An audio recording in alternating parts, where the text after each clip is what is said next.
Today's lesson is about adding rational numbers. So the learning target for today is I can add rational numbers.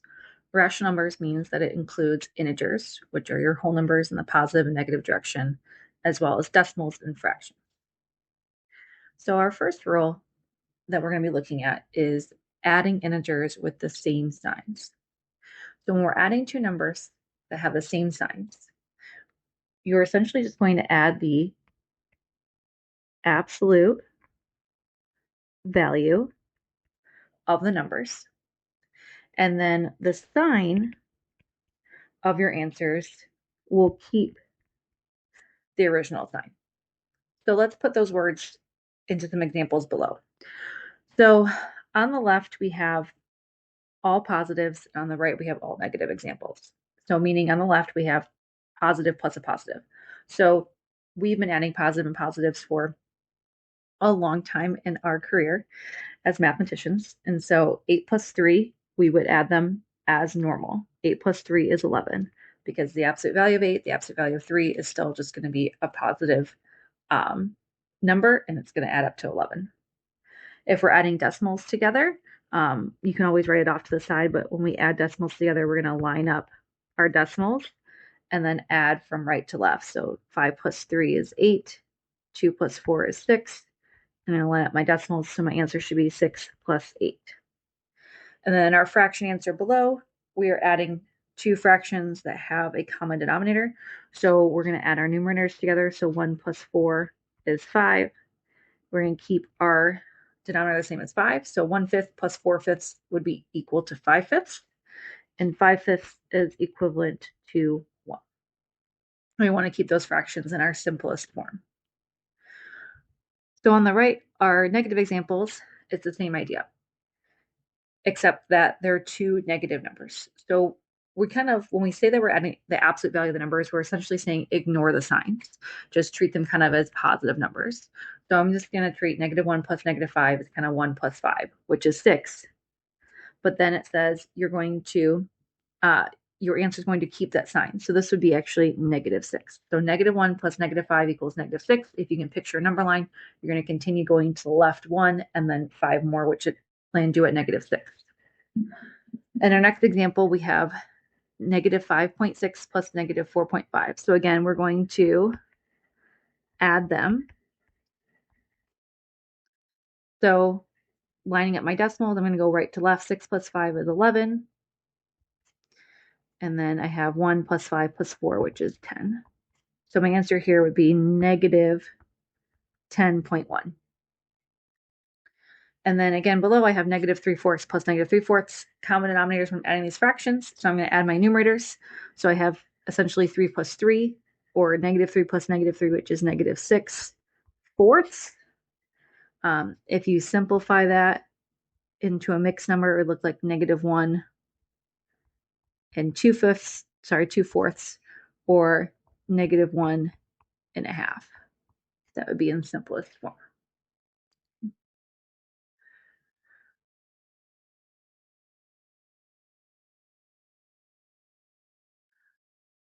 So now we're going to look at our next rule, which is adding numbers with different signs. So our first rule was adding numbers with the same signs. You just kind of add normally. If they're all positives, your answer is positive. If they're all negatives, your answer is negative. When you're adding numbers with different signs, it's a little bit different. So what we're going to do is we're going to actually subtract the absolute value of the numbers. And the sign of your answer will be the number that has the greatest absolute value or is furthest from 0. So again, a lot of words there, but let's kind of look at an example. So on the left side, we have examples where the positive is furthest from 0, and on the right where the negative is furthest from 0. So what that means is if you look at the first example, we have 9 plus -4. That means that 9 is further away from 0 than -4, which means my answer is going to be positive. So maybe I'm just going to put a positive there. So my next step is I figured out what the sign of my answer is going to be, but now I need to actually write my answer. So it says to actually subtract them. So I'm just going to do like 9 minus 4, which is 5. And then my answer is going to stay positive. So 9 plus -4 equals +5. In my next example, Again, these are all positive numbers furthest from 0, so all my answers here should be positive. So I'm just going to subtract them. 11 minus 5 is 6, and it's going to be positive 6. That means that negative 5 plus 11 equals positive 6. Decimals, I have 3.8 plus negative 0.5. So again, they're different signs, so I'm going to subtract. So when I'm subtracting decimals, I'm still going to line them up, but I want to make sure that my number furthest from 0 is on top and the number closest to 0 is on the bottom, and I am going to subtract them. So just like adding a line up my decimals, I do 8 minus 5 is 3, 3 minus 0 is 3, and follow my decimal down. So 3.8 plus negative 0.5 would be positive 3.3. And again, in my last example, I have negative 1/6 plus 4/6. So common denominator, so I'm adding sixes together. So I have negative 1 plus 4. I'm just going to focus on my numerators. So I'm going to subtract 4 minus 1, which is 3. And then again, my answer is going to be positive because 4/6 is furthest from 0 compared to 1/6. So again, if I kind of look at all these examples had a positive and negative number being added together, but the number that was furthest from 0 was always positive. If we look at our negative examples over here, we can see that our negative numbers are the ones that are always furthest from 0, which means that all of these answers are going to be negative. It's one way you can kind of go through and categorize some of the problems on the next page when we get to the we do problems. So again, I'm going to subtract all these, and then my answer should always be negative. So 15 minus 3 is 12, but my answer is going to be negative 12 because 15 is negative and it's furthest from 0. 9 minus 8 is 1, but my answer is going to be negative 1 because 9 is further away from 0 than 8, and it's negative. Negative 8.1 and 2.5. Negative 8.1 is furthest from 0, so it's going to be negative. And if I subtract them, I get 5.6. And then same idea here. If I have negative 1.5 plus 1/2, my answer is going to be negative. So one way we can do this is if you're going to add numbers, one of them's a mixed number, one's not, you can convert your fraction into your mixed number into an improper fraction. So that'd be negative 3/2 plus 1/2. So I just did that by doing 2 times 1 plus 1. So 2 times 1 is 2, plus 1 is 3. So negative 3/2 is the same as negative 1/2, 1 and 1/2 plus 1/2. If I subtract 3 and 1, I'm going to get negative 2/2, which simplifies to just negative 1. So again, all my answers are going to be negative because of the two numbers, the negative number is always furthest from 0.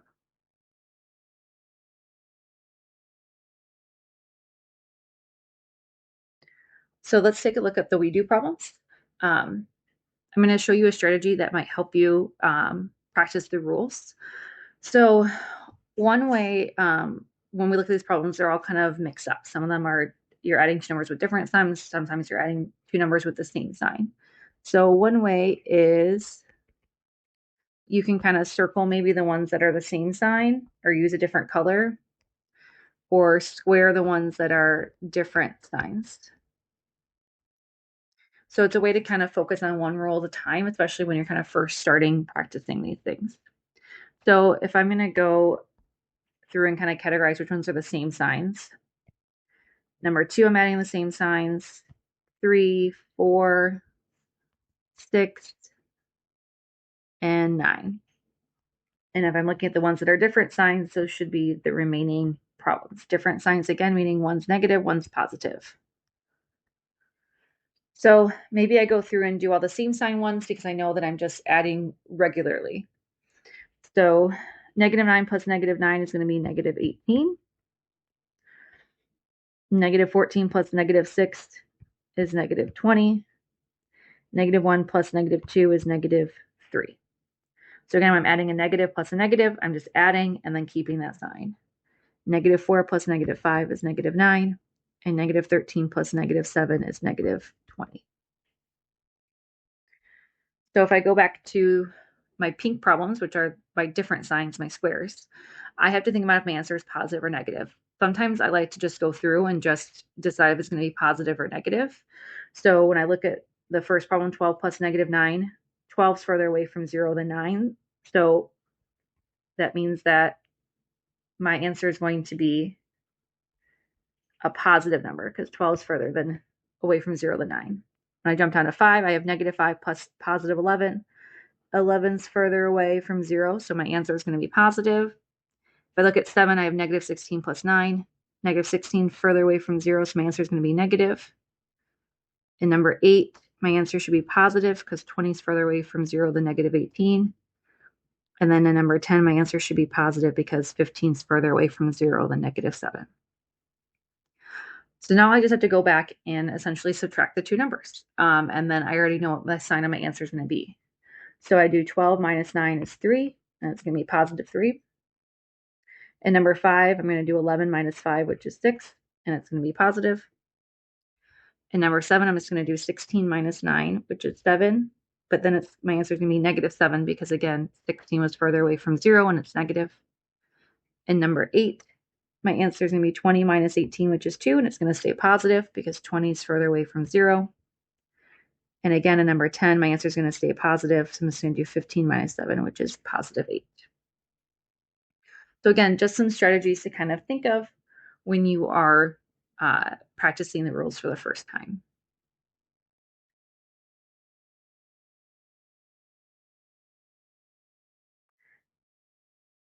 So now we're going to look at some examples that have decimals and fractions.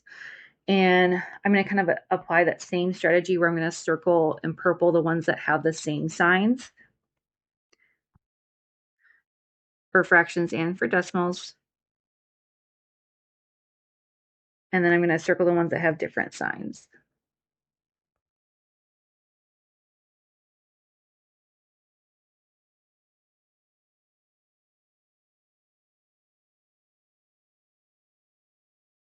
And the different sign ones, I'm going to go ahead and think about my answer is going to be positive or negative. So I'm going to put a positive or negative sign over the one that's further from 0. You could pause the video and do this yourself and then check with me after.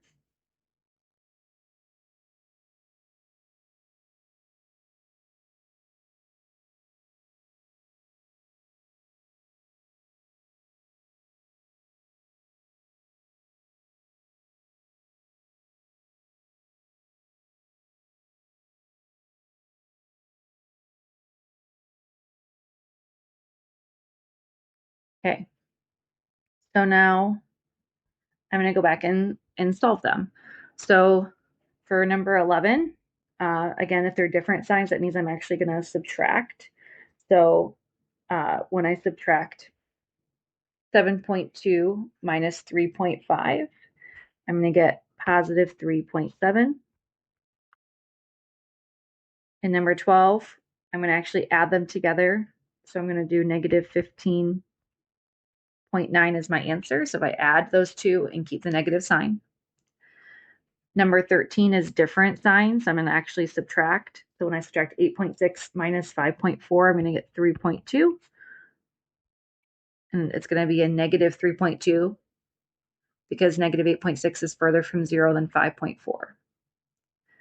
And number 14 is the same sign. So I'm going to have a negative answer. So negative 4.7 plus negative 2.3. If I add those decimals together, I actually get negative 7 as a whole number.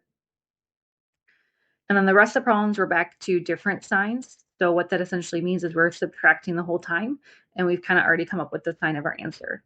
So 2.9 minus 1.7 should be 1.2, and it's positive. If we jump over to number 16 in our fractions, same idea, we have common denominators still. So we're just going to focus on our numerators. We have like negative 7 plus 3. So I'm going to subtract 7 minus 3 is 4. So that's 4/8, but it's actually going to be negative 4/8. And then that can be simplified to negative 1/2. And number 17, I kind of put a smiley face there. If you were trying to figure out which one was furthest away from 0, you might need to convert that first number into an improper fraction. So when you do that, you do 3 times 1 plus 2. So that would be 5/3 plus -5/3. You might have noticed those are opposites, and opposites will give us a sum of 0. So there wasn't actually a positive or negative answer to this problem. They were actually opposites. In number 18, we have -2 1/4 plus 3/4. So again, I'm going to convert this to a mixed number, convert the mixed number to an improper fraction. I get -9/4 plus 3/4. When I do -9 plus 3, I get -6/4. And when I convert that, I get -1 2/4, or -1 1/2 would be simplest form. And number 19, again, I'm subtracting, so I'm going to do 11 minus 7, which is 4/12, but it's going to be -4/12 because -11/12 is further away from 0. If I simplify that, it turns into -1/3. And for my last example, I have common denominators of 16, so I'm going to do 15 minus 5, which is 10/16. It's going to be positive. And if I simplify that, it gets to be positive 5/8. So when you're doing these problems, it's important to remember there's only 2 rules, but you have to remember that when you are adding 2 numbers with different signs, you're actually going to be subtracting. I hope that you found some of the tools about categorizing and kind of color coding your questions maybe by rule might help digest these 2 rules a little bit easier. So on the next page are you do problems. Good luck practicing them. Be sure to check with your teacher for the answers.